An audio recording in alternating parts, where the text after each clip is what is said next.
Hello, and welcome to Rocket Fuel, your daily update of everything that's happening in the Rocket Fuel community. My name is Wack. Today is April 23rd, and today's episode is going to cover some voting that's been happening. We're going to be talking about the GMC a little bit. We're going to be talking about Langers on the Beefy podcast, and a bunch more. So let's get started. 10, 9, ignition sequence start, 6. We're going to start today's episode with this snapshot vote that was run, Rocket Watch data from snapshot of the RPIP 39 bounty incentives. And here we see that the vote has reached quorum and that it's 78% in favor of this. So let's go and have a look and see what it says on the actual page. So for those of you who don't remember, this is the vote for bounty incentives. So it says it proposes allow the Grants Management Committee to pay out incentives to community members engaging with the bounty system.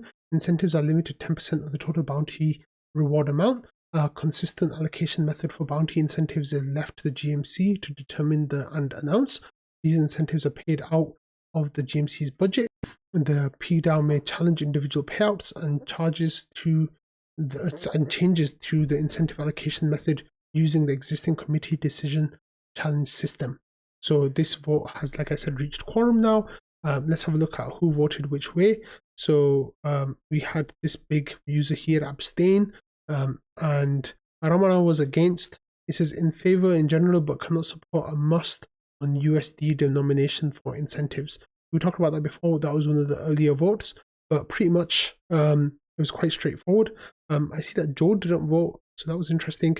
But otherwise, this was actually one of the lower participation votes that we've had, with only 110% of quorum instead of quite routinely we hit like 160 170% of quorum like for this previous vote.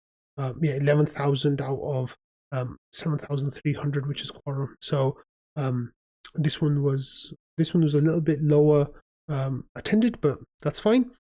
If you have a look at the rpips.rocketpool.net website, this will tell you all the RPIPs that we have and that are in the situation with them. And we can see that there are two RPIPs here that are basically ready to go to vote. One of them is committee stipends, and the second one is committee stipends RPIP 41, and then we have RPIP 51.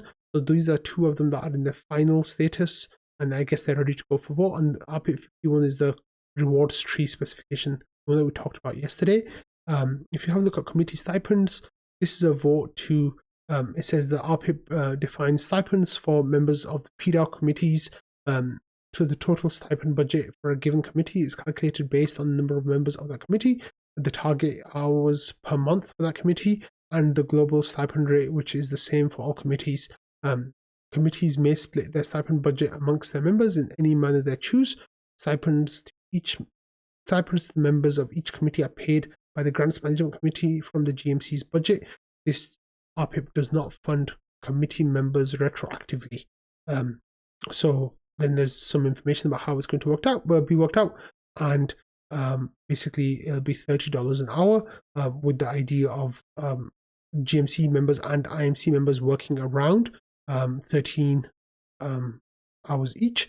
So for 9 members, that'll be about $3,500 in total for each committee, and about $300 per member per committee. So we'll get more details.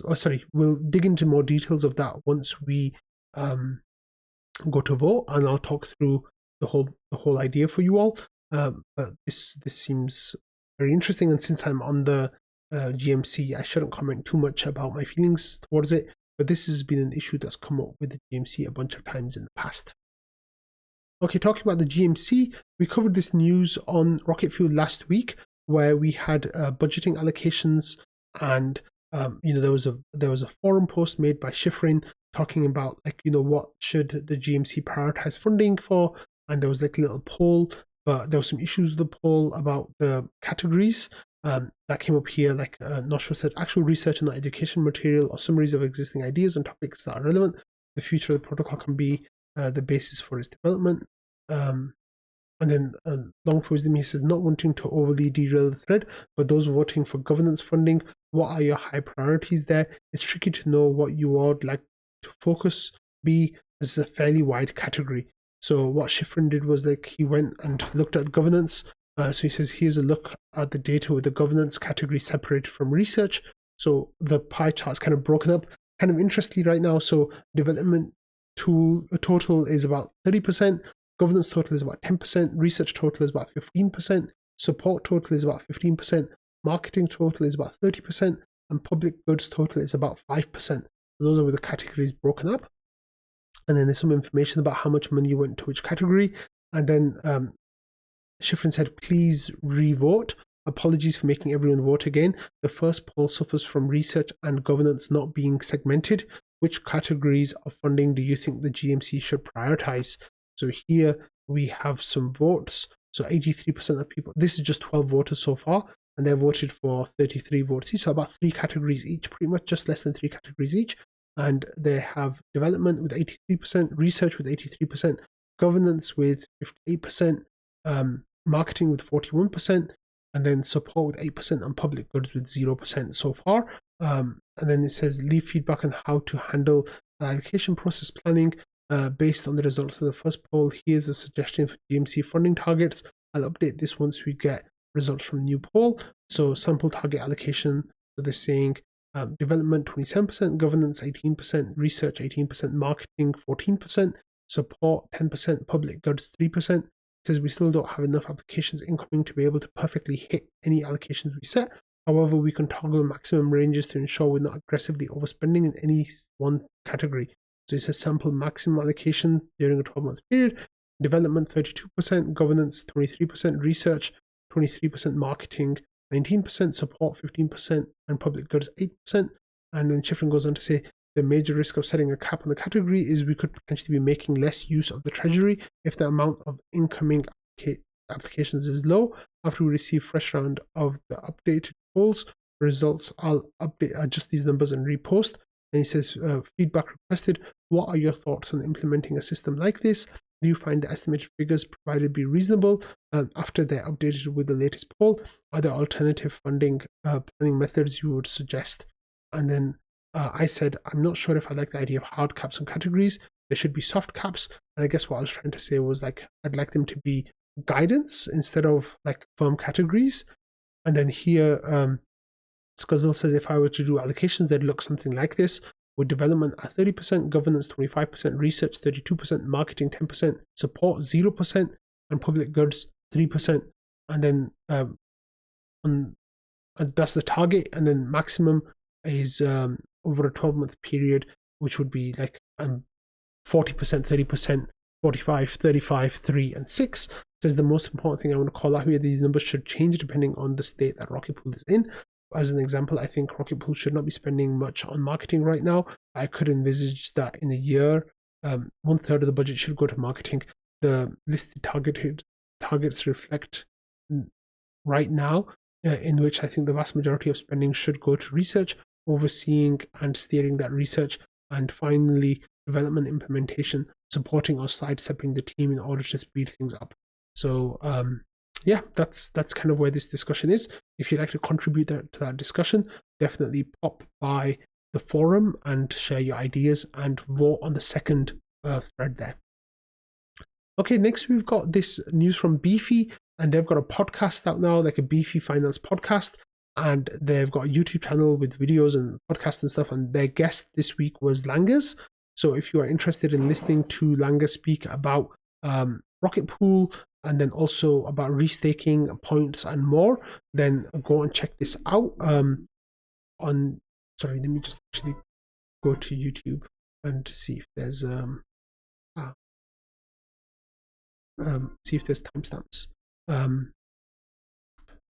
Yeah, so here the topics are, Rocket Pool explanation, finding a balance between stakers and DeFi users, why are nodes only 8 ETH and how do they decentralize, lowering ETH validation costs again, is scalability a challenge, how does Rocket Pool scale, ETH ETF, TradFi and staking, WTF, what the fuck is going to happen, nodes make more on Rocket Pool and community, and then Rocket Pool and EigenLayer and points. So it's around half an hour long, in 38 minutes. So you can go and give that a watch. At 2 speed, it's going to be quite quick for you to get through it. So it's not too bad. Yeah, definitely go and check that out if you're interested. Okay, now some news from the SEC. So here we got some breaking news yesterday that 2 SEC lawyers were pushed out of the agency after a crypto case, and this is the debt box case. It says the judge was sanctioned the regulator for gross abuse of power in March. So here Gronky has the information saying 2 security exchange lawyers, Michael Walsh and Joseph Watkins, resigned after a federal judge sanctioned the SEC for gross abuse of power. Crypto case related to Utah-based crypto company Debtbox. The case was marred by false statements and misrepresentations, as well as a lack of evidence. The judge took this extreme step of sanctioning the SEC and ordered the agency to pay some of Debtbox's attorney's fees. This incident is a significant development in the crypto industry's ongoing battle with regulatory bodies. So there was actually some more information here that Paterish found in the Discord. He went looking at an article, and he says Michael Walsh and Joseph Watkins stepped down this month after the SEC official told them that they would be terminated if they stayed. According to people familiar with the matter, the pair were lead attorneys in the case against Debtbox. So there's a Bloomberg article here that is in the links as well. You can follow from Paterish's post, and basically gives information about how they quit before they were going to be fired. Now, some of you might have come across Lawrence or Function Zero on Twitter, and he's had this campaign for a while now where any lawyer who is working for a regulatory agency and then quits and tries to get a job for a crypto company, they should be blacklisted basically from working for a crypto company after leaving the SEC, because it's just they're trash basically. And this kind of case shows just how bad they are. Like, if these guys go and get a crypto job, I'd support Lawrence in this situation and say that I wouldn't use those protocols that they get jobs with, because it just goes to show the terrible character of the people that they go on to hire. But on that note, that's everything for today. So thank you all for watching, listening, and being part of the Rocket Fuel community. I hope you all have a lovely day, and I will see you tomorrow. Bye.